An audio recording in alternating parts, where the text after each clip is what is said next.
Assalamualaikum warahmatullahi wabarakatuh. Halo semuanya, perkenalkan nama saya Disha Ferista dari SMA Negeri 71 Jakarta, kelas 10B dengan nomor absen 11. Dan pada kesempatan kali ini saya akan mempresentasikan tentang materi teks biografi. Berikut adalah pengertian teks biografi. Teks biografi adalah jenis teks narasi yang menceritakan riwayat hidup, kisah perjuangan, pengalaman, dan pencapaian seorang tokoh yang biasanya merupakan tokoh terkenal atau inspiratif yang ditulis oleh orang lain. Teks ini bertujuan menyajikan keteladanan melalui fakta-fakta kehidupan tokoh dari lahir hingga wafat atau masa sekarang.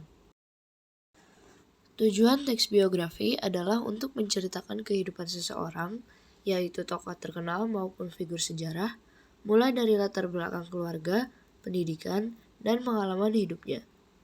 Sehingga pembaca dapat mengambil hikmah atau menjadikannya sebagai inspirasi dan menerapkannya di dalam kehidupan mereka.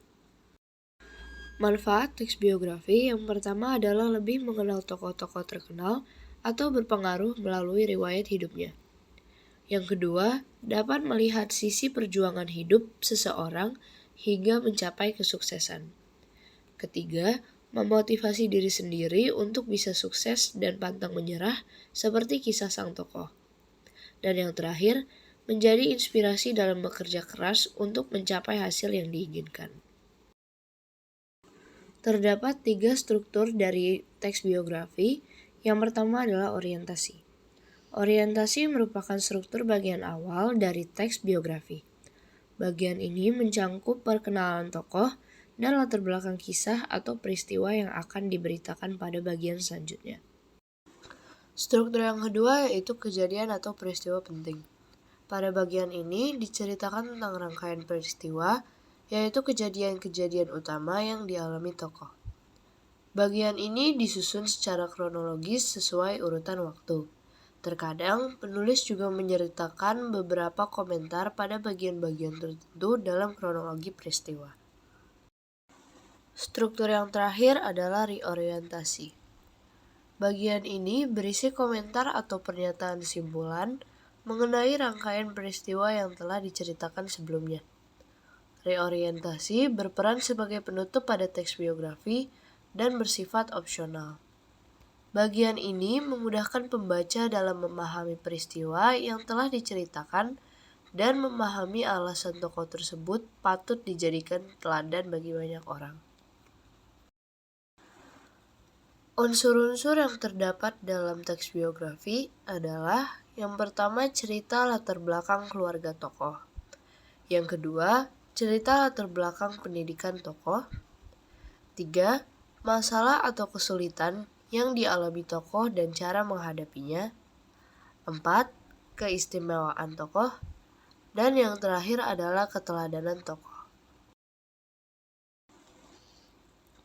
Kaidah kebahasaan dari teks biografi yang pertama adalah menggunakan kata ganti orang ketiga tunggal.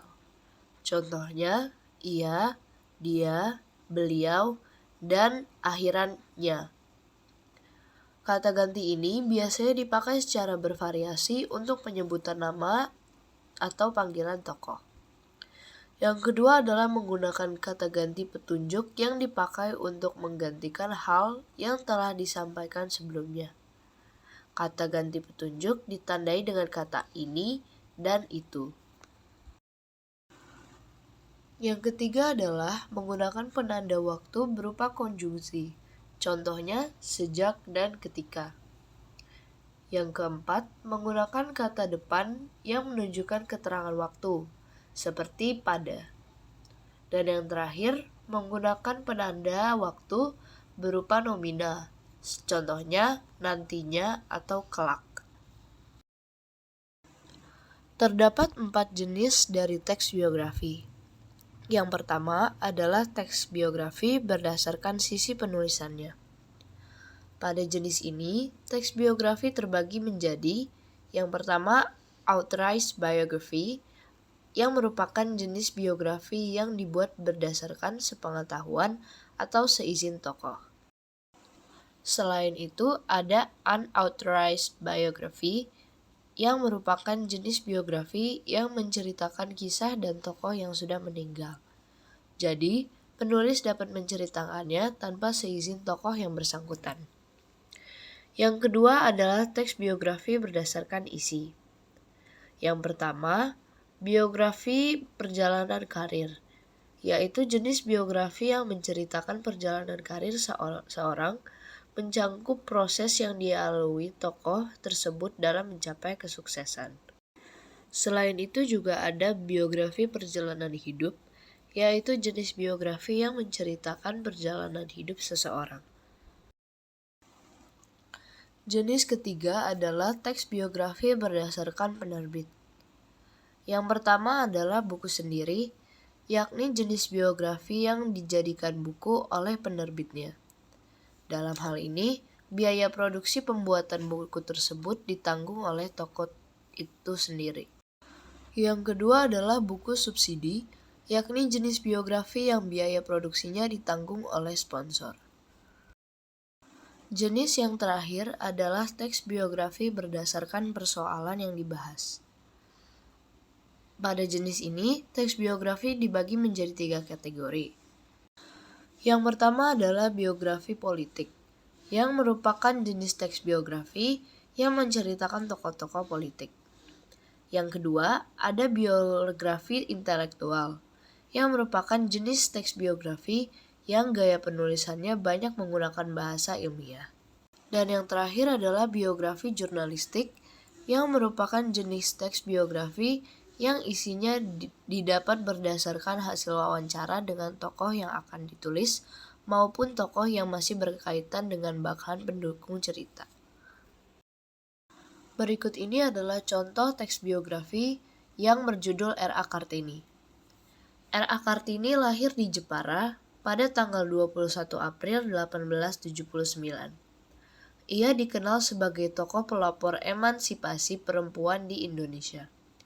Sejak muda, Kartini gemar membaca dan menulis, serta memiliki pemikiran maju tentang pentingnya pendidikan bagi perempuan.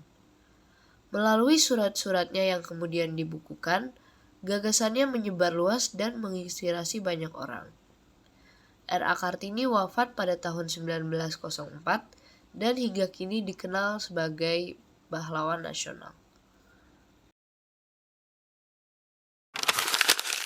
Cukup sekian materi kita. Sekarang saya akan menceritakan suatu kisah tentang salah satu tokoh penting dalam sejarah Indonesia yang mungkin namanya tidak sepopuler Soekarno atau Muhammad Hatta, tetapi memiliki peran yang sangat besar dalam perjuangan kemerdekaan Indonesia.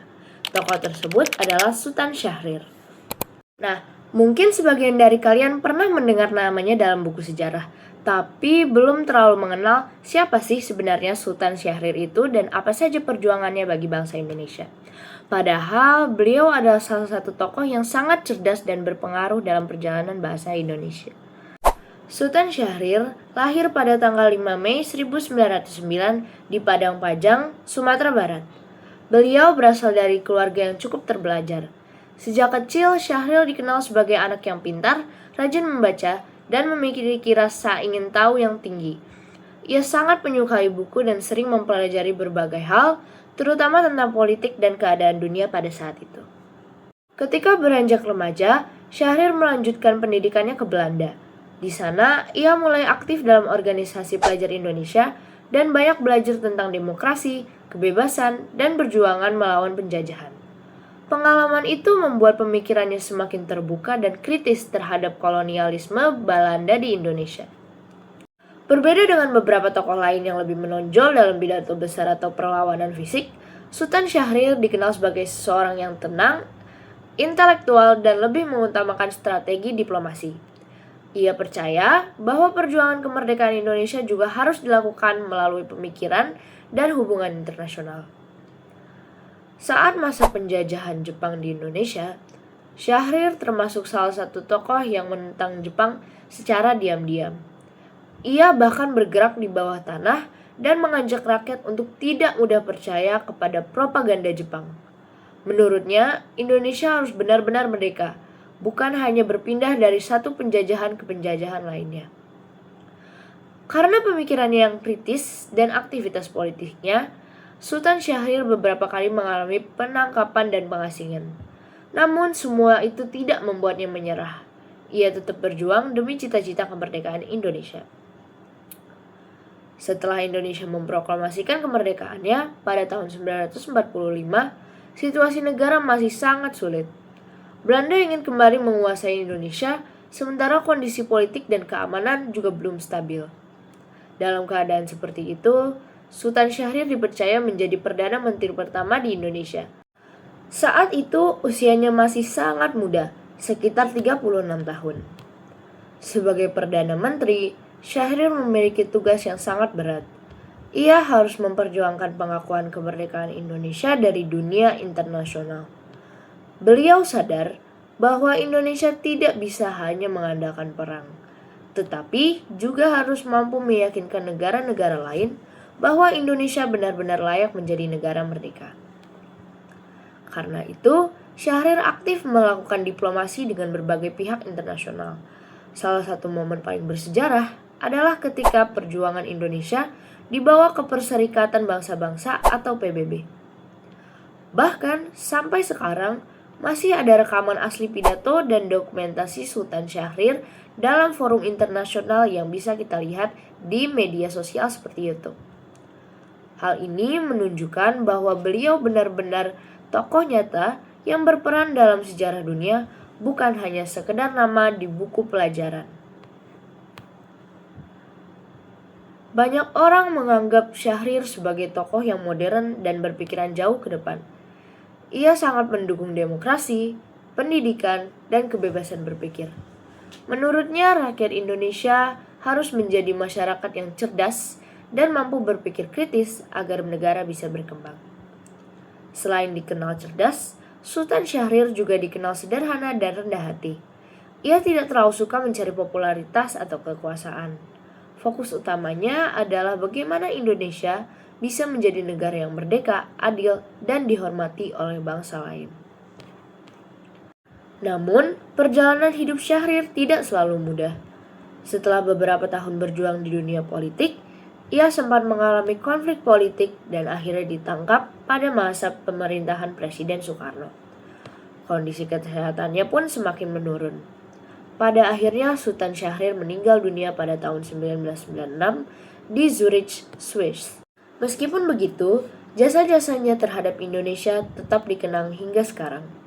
Beliau kemudian dianugerahi gelar Pahlawan Nasional Indonesia karena perjuangan dan pengorbanannya bagi bangsa. Menurut saya pribadi, Sultan Syahrir adalah sosok yang sangat inspiratif. Dari beliau, kita bisa belajar bahwa kecerdasan, pendidikan, dan cara berpikir yang baik juga bisa menjadi alat perjuangan yang sangat kuat. Tidak semua pahlawan harus selalu identik dengan peperangan dan senjata. Ada juga pahlawan yang berjuang melalui diplomasi, tulisan, dan pemikiran. Selain itu, Syahrir juga mengajarkan kita betapa pentingnya bersikap kritis dan tidak mudah terpengaruhi oleh propaganda. Ia berani mempertahankan pendapatnya demi masa depan bangsa Indonesia.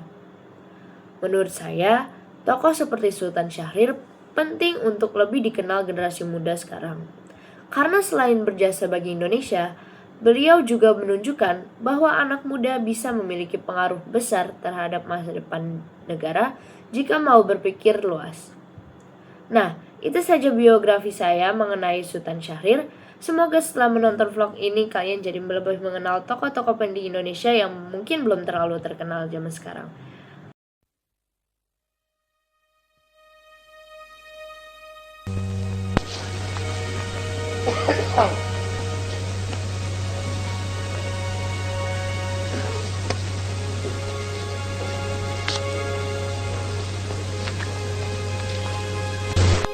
An affirmative vote to enable him to be invited.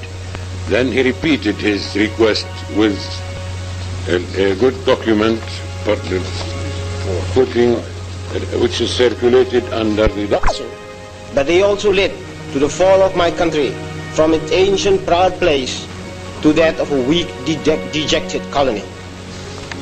Long after we as a people had, so to speak, disappeared from the face of the earth, the general political awakening of Asia, the rebirth of the Orient, also affects us. At the end of the 19th century, we began to regain our soul and gave birth to a national movement which aimed at freedom from Dutch colonial rule. From that time on, it has been our constant desire, our one ideal, our strive and struggle to become a nation again. In 1918, our national movement gained great strength, and the desire to free Indonesia from Dutch rule had become universal. In common with similar movements in other countries, my people too bent all their energies to achieve the status of an independent nation.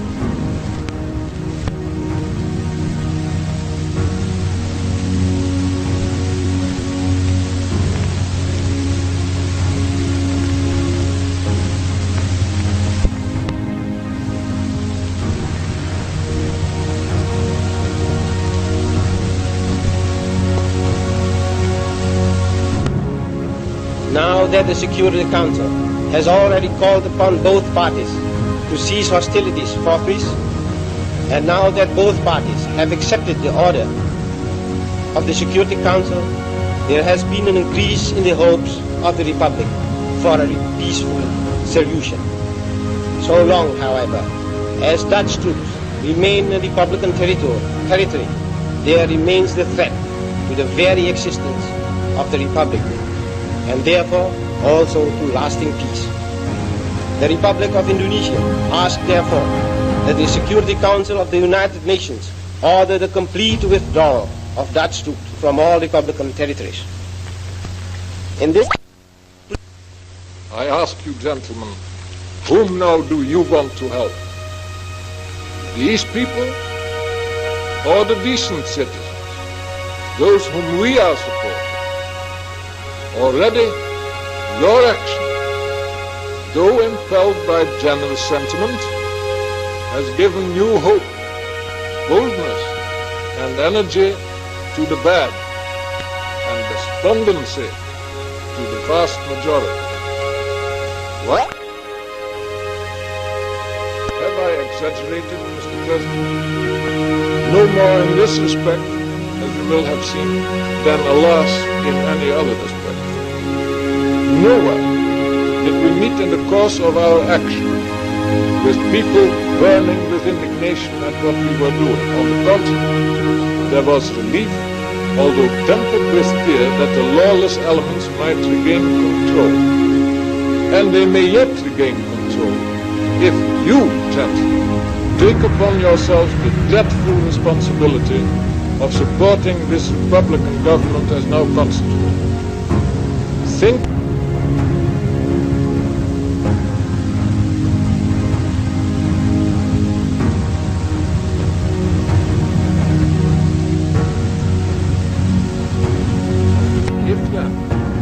we hope that the Security Council should refrain from appointing a commission as suggested by Australia.